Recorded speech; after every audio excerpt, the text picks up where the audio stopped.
Yes, hello. Hi, my good people. Welcome back to WCJ Online TV, the number one online channel bringing stories of different people from different parts of the country and bringing the reality of the world today. And as you can see, niko hapa hivi kwa fish pond. I'm with a farmer over here and anataka kutueducate about some of the agricultural project. Akona several projects atatuambia the projects zenye akonazo, and maybe you can introduce yourself then utuambia the projects. Okay, I'm Wycliffe Otieno, CEO Awiko Farm. I do fish farming and other projects, that is poultry farming and crops. Yes. Okay, so majorly about fish pond because up and tuko, you can start educating us about it, maybe from establishment hadi by the time the feeds unawapea hadi by the time wanakuwa wakubwa. Okay, so about fish pond establishment, what you need is to dig a fish pond, and we have different types of fish ponds. We have the one that you can see here is earthen, where we have the source of water that is ever there.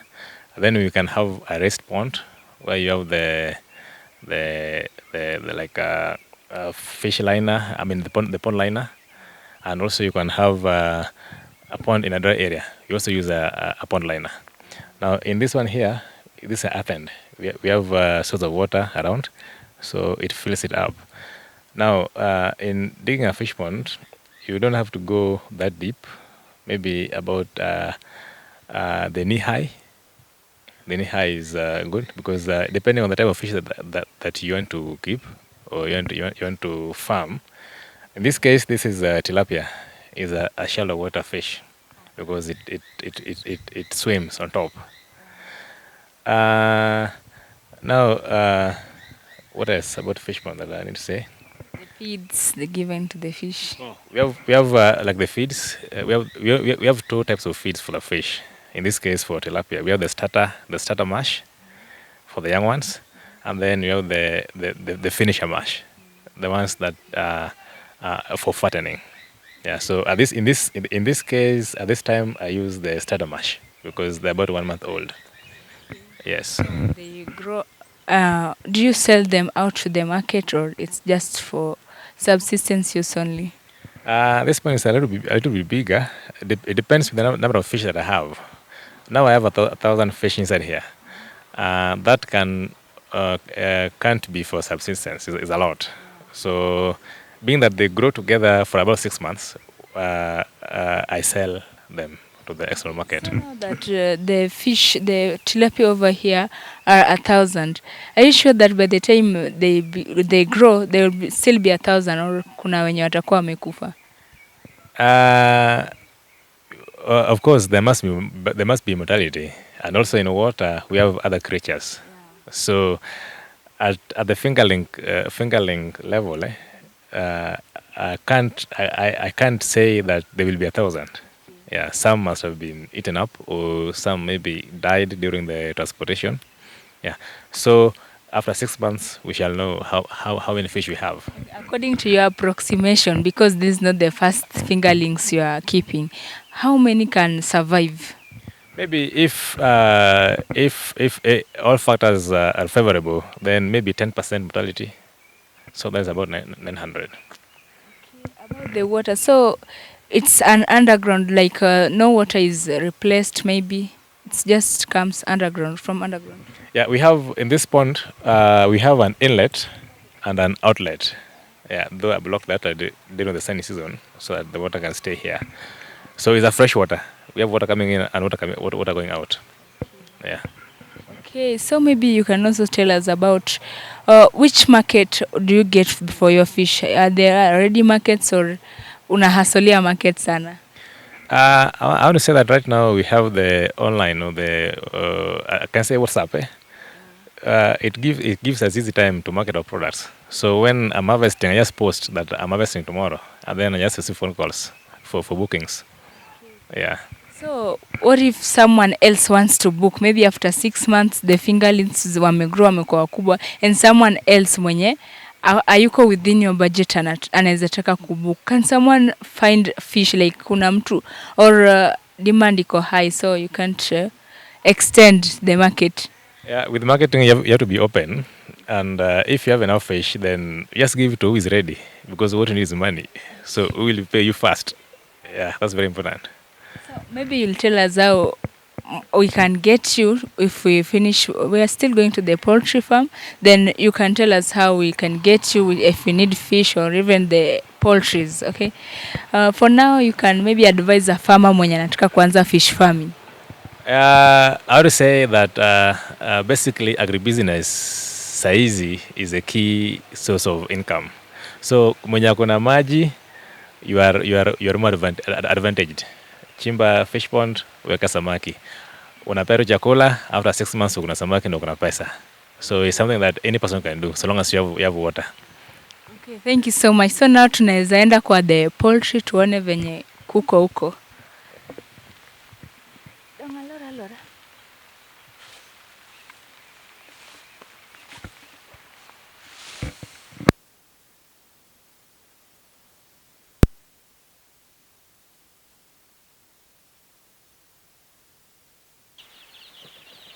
So now tuko kwa poultry, tumeanza na watoto wadogo, as you can see over here.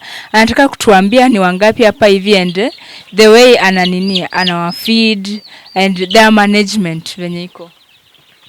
Yes, welcome again. Now this is the poultry part of it. Now these are the young ones. They're about 2 weeks old and they're pure layers. So with the young chicks, the management you have to be very careful so that you avoid mortality. That's why you find this big space you have like 100, so you have enough aeration and enough space and enough feeding space for them. Yes. Okay, so what are the feeds that you use here? At this stage we use the chick mash. Yeah, the chick mash for about 2 months, and then another 2 months grower mash, and then now we go to layer mash at the laying stage. Okay, about management, do you have a vet maybe mwenye anakuja kuangalia kama wako wagonjwa, or you are more experienced in this? I've done this thing for about 4 years now. Now, ukianza, yes, you can involve a vet, but as time goes, then you learn the skills. Now, for now, once I'm given, I have the schedule for the vaccination, and I know how to administer the vaccines. Then I just do it when the time comes. Okay, so there are 100 now. Like maybe, do we expect that maybe after 2 months they'll still be 100? Of course, they should be 100 in the next 2 months. Don't you think poultry involve risking in that maybe some can die? Yes, some can die maybe because of mismanagement. But if your management is sure, then all of them should survive. Okay, we are sure with this. Okay, maybe we are going to the bigger ones, but before we go over there, you can tell us about this management part. Maybe cleaning. How do you do the cleaning over here? For these young ones, they won't stay here for long, for only 1 month. So the sawdust that is in the bed is enough to hold the waste for 1 month. So after 1 month, zinatoka hapa na waweka hapa chini, another space, but you can see the floor is wire mesh. There will be, now the droppings will go to the ground. So we won't have a bed of droppings. Yeah. So I can see manures over here underground. Maybe these manure, do you use them in your farms or you sell the manure? Mostly I use them in my agricultural activities, like kwa mboga, kwa mahindi, kwa miwa. So I don't buy manure, but if I have excess, I can sell. So for now, kuna excess, tusikujie. Yeah, for now, since it's a season ya kupanda, hakuna excess. Okay. Yeah. So let us go to the other section. Okay, tumefika hapa hivi kwa kuku, as you can see venye wako wengi hivi. I don't know venye ana manage kufuga au kukonye. By the way, do you employ somebody mwenye anakusaidia? I can say in this case, hapa kuna kazi mingi sana. Juu ni kazi tu ya kuwapea chakula na kusanya mayai. So venye wako wengi hivi, you are the one mwenye anasanya mayai, kuwapea chakula and everything? Mostly I'm home, but kama siko nyumbani, then I have the family help. Yeah. Na hao kuku wote. So now wakitoka huko kwenye tumekuwa, they come here, wanakuja huku. So hii nyumba tunaita production house. Hapa ni nyumba ya kutaga tu, just for laying. So they come here when they're about to lay. Yeah, like in this case, I have 3 different ages, and these are the youngest. Wenye walitoka huko juzi, they're just 1 month into laying. And then these are 5 months into laying. And then we have 1.5 years over there into laying. So now hapa hivi venye unawafuga, sasa hapa ni chakula gani wanapewa? Hapa ni layers mash. That's for the laying. Okay, about these cages by the way, installing them I know ni kind of expensive. Where do you get them from, and how do you do the installation? Now we have the cage dealers. Those were, we have several cage dealers around in the country. Now these ones came from Neo Chicks from Nairobi. They're doing a cage. By then it was 34,000 one unit that accommodates 128 birds. Yeah. Okay, so now najua most of us wenye hata wanaona hii video have not identified maji iko wapi. Mimi pia nimefunzwa tu size. Maybe unaweza tuambia how they drink water. So, this we have, it's called automatic water system, where you fill water in the tank. We have every tire has a tank by the side. Now, and then there's a pipe coming from the tank. Now in that pipe, every box have a nipple on top of it, and as you can see, there's like a drop. It's like it wanna drop, but it's not dropping. It's just holding there. Now when the bird sees, when the chicken sees the drop, and then they peck on it, and when they hold it, the water comes out. It's like a nipple, eh? So wananyonya hiyo maji. Yeah. Hata hiyo sauti unasikia tatata, hiyo ni maji, wanakunywa maji. Unasikia pande hii. Yeah. Sawa. So maji you just fill hizo nini zako? Just fill the tank, and then the water flows automatically in the pipe all the way. Okay, about the feeds, maybe unawapea aje per day where they should eat which amount? A laying hen will consume an average of 130 grams per day. So you can divide that maybe twice or thrice, depending on your availability and the way you like vile umeweka kuku zako vile wamezoea. In this case, they're being fed twice, at 6 in the morning and at 1 or 2. Yeah. So usiku hakuna kukula ni kulala. A laying hen will require a maximum of 17 hours of light. Yeah, and a day has 25 hours of light. So una subtract hiyo bora, so unaangalia from 6 to maybe around saa 4 usiku. That's enough light for them and they sleep. Okay, so for the eggs, bado naona eggs ziko huku hivi. Una collect saa ngapi? Mostly I collect the eggs at the end of the day when almost all have laid. Unless there's a demand that has come maybe early enough. Yeah. So now unaweza tuambia pia kuku wenye wako hapa ni wangapi, and how many eggs do you get a day? In this house there are like about 700 hens, and the production is at 80%. Yeah, the average production is at 80%. So it's like how many crates a day? An average of maybe 15 to 20 crates in a day. Yeah. Hey, hii project iko noma. I think maybe the youth should learn this. Unajua most of us tukimaliza shule tunakimbilia huko town. We should learn that maybe huku nyumbani pia kuna lipa, si ndio? Okay, so now hapa hivi kwa hizi eggs uko na ready markets zenye ikinini unapeana tu? Yeah, currently there's a ready market for these eggs.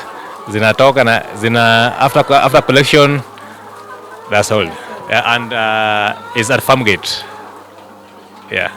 Okay, so maybe ku collect eggs you just work with the crates ukisanya ama unafanya aje? Yeah, just work with the crates, ukisanya kijaa unabeba ngine unasanya kijaa, just like that. We can do a demo. Mayai bado ziko hapa. We can do a demo na the crates zenye tuko nazo hapa hivi. Yeah, so it's very simple. Mimi itabidi nishike mmoja. Yeah, it's okay.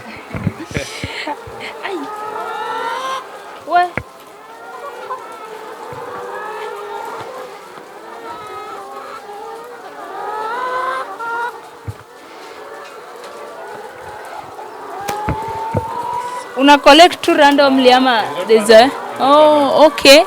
So we have to... Because of different ages, we have to track the production percentage by every age. So, as I said, these are the youngest and they're 1 month laying. They haven't gone into the full production percentage. So, I track daily production. Yeah. Okay, so that's why you have to pick from one side first. Na ni kama tunaacha za chini. Yes.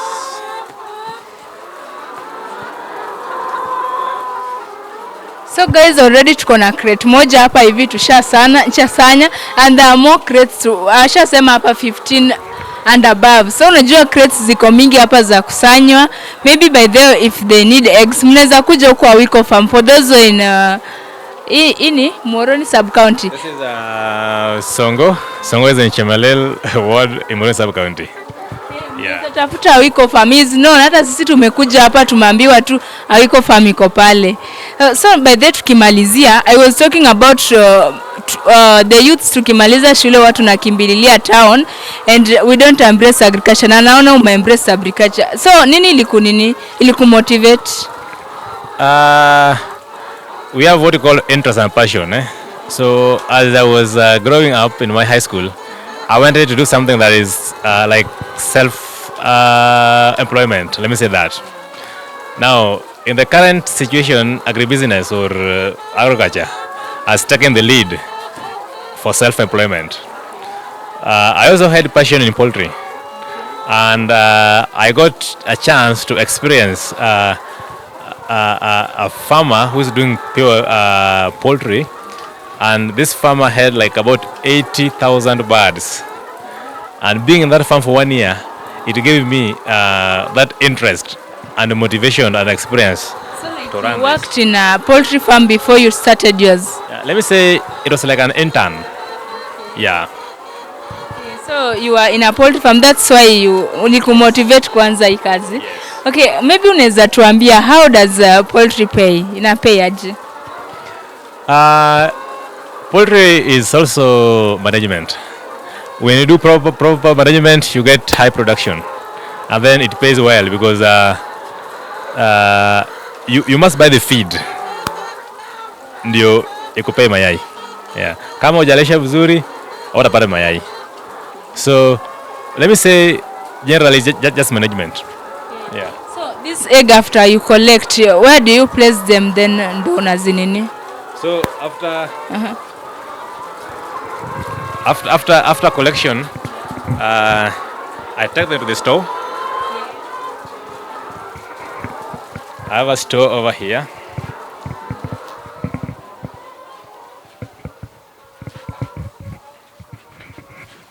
I hope there's enough light. So this is where I put my eggs. So I stack them here. Okay, so hizi zote ni za leo? This one is someone's order. It was preserved from yesterday. Yes. Sasa leo already kuna orders zinangoja tu. And actually this part of today. So ili apate the order jataka, we had to preserve some from yesterday. Okay. Yes. Okay, so you know most of us tunafia hii poultry. Juu tunafia tukianza moso na wale wadogo. By the time tunamaliza by the time inafika maybe a month tutakuwa tunaanza na 100 tutabaki na maybe 20. So maybe unaweza encourage people like us, how do you manage kufanya poultry easily? The key thing about poultry is maybe disease management. Once you've done all the vaccinations as required and then you have proper management, you make sure that the house is you built a well-structured house, because the house will be like 60% problem solution in a poultry farming. So once you have a good house and then you follow the vaccination schedule and then proper management, you'll be good to go. And also, you know, timing, it doesn't require most of your time because it's only time for feeding and watering only. So you can do it and do other things outside. Yeah. So for now you are doing it and you are doing other things outside. Yeah, and let me say that's why I was watering in the morning. But I left when I'd fed them in the morning. Nikawapea maji ya kutosha So hata nikitoka, when I come back, hakuna kitu inaribika. So umesema unawafeed tena at one. So you one lazima ukue hapo uwafeed ama there's someone Between 1 to 2 years, but kama sitakuwa, somebody must be there. That's why I said we have the family help. What if ukiwapea excess, ili asubuhi kuwapea excess then sasa iko ya siku mzima? That won't work well. Okay, even though atapata the average the average consumption, but atamaliza hiyo chakula raka, and then most of the time atakuwa idle, and then utapata there's pecking, wanakulana or cannibalism. Yeah, so which is dangerous. So that's how unapeana hiyo gap, unapea nyingine baadaye. Yes. Okay, maybe thank you so much baadaye, umefanya tumelearn about poultry. So maybe unaweza tuambia what if mtu anataka kukupata? Ukitaka kunipata, you can find me on my mobile, that is 0703 54 83 81, and you can there unapata WhatsApp. Yeah, you can get me on Facebook, Awiko Poultry Farm, or you can get me on Google. So, and also you can email me, awikoeggs@gmail.com. I will respond. Strictly for business, kindly wadada. It is for business only. When you wanatoka by the kuku, when you wanaweza pata kuku by the, where did you get your nini hao watoto wadogo kuku? This is Kenchik. Oh, this is Isa Brown, and my supply is Kenchik. Yeah. Okay, nimeona pia ofisi iko hapa. Hii ni farm kubwa by the way. Mkidhani ni shamba ndogo, youth siku hizi tuna major on agriculture. We have hapa ofisi. Hapa ndo kwenye ukikuja utaingizwa kwanza useme malalamishi yako kitu nataka, si ndio? Okay, so maybe mbona ulianza tu like unajua umeanza on a higher note because uko nadi na I know umesema you've been in this industry for about 4 years. Okay. Yeah, I started in 2017. Somewhere in September. Okay. So like unaweza tuambia like maybe mbona ulianza like a big thing. Unajua it's a big thing. It's in the house which is big, but you know, kitu kama nyumba, the nyumba looks big, but the kuku yenye iko ndani, that house can accommodate like around 1200 birds. Size ni around 700. Now, when you have enough house and enough cages, then you can always bring birds when you want to. Okay. So instead of building another house and maybe buying another set of cages, which is expensive, so than kuleta kuku, you can bring maybe bit by bit, like I do 300 a bit of 300 every time.